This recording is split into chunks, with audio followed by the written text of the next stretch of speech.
गुजरात सूरत की Vaishnavi transport company पर लगाया फर्जीवाड़ा का आरोप। 40 से ज़्यादा लोग ठगी के हुए शिकार। शुक्रवार को दोपहर 12 बजे के बाद गांधी सेवा सदन में किया गया प्रेस वार्ता का आयोजन। वर्ष 2024 में गुजरात की एक फर्जी कंपनी वैष्णवी ट्रांसपोर्ट ने धनबाद के 40 से अधिक लोगों के साथ वाहन धोखाधड़ी की है। इस कंपनी ने परिवहन सेवाओं के नाम पर पीड़ितों को 120 से ज़्यादा लग्जरी वाहनों को फाइनेंस कराया।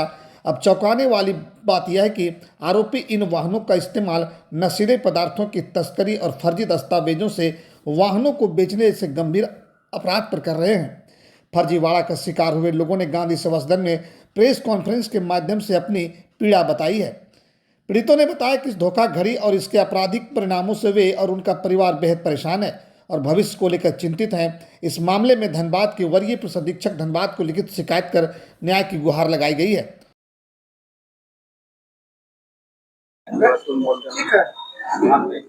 किस प्रकार का फर्जीवाड़ा हुआ, कब हुआ, किनके साथ हुआ, कौन किया है? ये घटना 2024 की है, जिसमें वाहन ठगी किया गया। गुजरात की एक फर्जी कंपनी वैष्णवी ट्रांसपोर्ट नाम की कंपनी आई, जिन्होंने हमें कहा कि सरकारी और गैर सरकारी संस्थानों में आपको ट्रांसपोर्टेशन सर्विसेज के लिए अपने कुछ जरूरी दस्तावेज हमें देने होंगे, जिसके बदौलत आपको भाड़ा दिया जाएगा, हर एक माह किस्त जाएगा, जो कि किस्त का रकम और मेंटेनेंस सब हमारी वैष्णवी ट्रांसपोर्ट कंपनी करेगी। और इसके अतिरिक्त आपको हर गाड़ी पे अलग अलग भाड़ा दिया जाएगा। कैसे संपर्क में आया कंपनी आपको? ये संपर्क आए थे दो ब्रोकर से, जो कि राजकुमार दत्ता और मुकेश कुमार साव है। मुकेश कुमार साव भौरा के रहने वाले हैं और राजकुमार दत्ता नूनूड के रहने वाले हैं।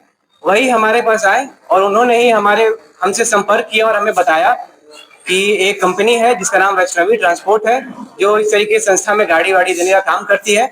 आप इससे जुड़िए, बहुत अच्छा है। हम लोग जानते हैं ऐसे बहुत सारे लोग हमारे कुल धनबाद के 20-30 लोग जुड़े हुए हैं। अभी दिक्कत था जी, दिक्कत ये हुई कि कुछ महीनों बाद हमारी किस्त आना बंद हो गई थी, जिसके बाद 3/9/2024 को हम लोगों ने झरिया थाना में प्राथमिकी दर्ज करवाया, जिसके बाद कुल आयु सर के द्वारा कुल 9 गाड़ियां रिकवर करके लाई गई है और इसमें से 5 अभियुक्त अभी धनबाद जेल में भी है।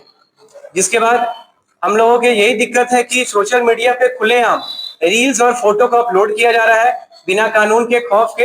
हमारी बिल्कुल धनबाद और झारखंड रजिस्ट्रेशन नंबर के साथ हमारी जितनी भी गाड़ियां की फोटोज और रील्स है, इंस्टाग्राम पे बहुत सारे विभिन्न अकाउंट्स हैं जिन पे हमारी रील्स को अपलोड किया जा रहा है। कितना माह तक आपका किस्त आया जी, कितने महीने तक? ये 3 से 4 महीने तक किस्त आया था। कितना का किस्त आ रहा था? वो हर गाड़ी पे अलग अलग निर्धारित किया गया। गाड़ी आपके नाम पे था? जी, हमारे नाम से 5 गाड़ियां थी। आपके पूरे ग्रुप में? जी, एक ही इंसान के नाम से टोटल 140 गाड़ी है। खुद स्वयं गाड़ी खरीदी थी ना? जी नहीं, मतलब स्वयं गाड़ी खरीदी। ये बैंक मैनेजर और शोरूम की मिलीभगत थी इसमें। ये लोग हमारे घर आते थे और हमसे लोन एग्रीमेंट साइन करवाते थे और ये कहते थे कि आप ये मत बोलिएगा कि वैष्णवी ट्रांसपोर्ट जैसी कंपनी में आप गाड़ी चलवाने का काम करेंगे। आपको बोलना है कि आप इस जितनी भी गाड़ियां आप इसमें से फाइनेंस करवा रहे हैं हमारे बैंक से, इनका आप पर्सनल यूज करेंगे। आपको ये नहीं कहना है कि आप कमर्शियल यूज के लिए वैष्णवी ट्रांसपोर्ट में देंगे। ये ठगने की नीयत से हम लोग को ये कहा जाता है। कौन सा बैंक था? ये यूनियन बैंक हो गया, टोयोटा फाइनेंस हो गया, बैंक ऑफ बड़ौदा हो गया, बैंक ऑफ इंडिया हो गया। जब आपने ये महसूस किया कि हम ठगी के शिकार हो रहे हैं, तो कौन सा थाना में केस किया, कब किया, क्या विषय बनाया? जी, ये 3/9/2024 को हम सब पीड़ित झरिया थाना पहुंचे, जहां पर हम लोग जाके अपने प्राथमिकी को दर्ज करवाया। वहां पे जब हम लोग का एहसास हुआ तो कुमार जयमंगल जी से हमारी बात हुई थी, तो उस समय एसएसपी जनार्दन सर से उन्होंने बात किया और इस मामले की संज्ञान लिया। तब कुल 5 अभियुक्त अरेस्ट होकर आए और कुल 9 गाड़ियां भी रिकवर करके लाई गई। मगर दिसंबर महीने के बाद से, दिसंबर 2024 महीने के बाद से किसी भी तरह का कोई एक्शन नहीं लिया जा रहा इस केस में। आपके अपनी 5 गाड़ी एक ही बार आप लोग? जी, 1 महीने के अंदर ही एक इंसान के नाम से 5 गाड़ियां फाइनेंस करा दी गई। लोग क्या बिना मर्जी से? जी, हमको पता भी नहीं होता था। लोन एग्रीमेंट साइन करवा रहे हैं, किस गाड़ी का करवा रहे हैं कुछ नहीं, बस साइन करते जाइए। बैंक मैनेजर स्वयं हमारे घर आ जाते थे और साइन करवाते थे और डिलीवरी लेते वक्त हम लोग वहाँ उपस्थित भी नहीं होते थे शोरूम में, और ये लोग हमारी वाहन को डिलीवर कर लिया करते।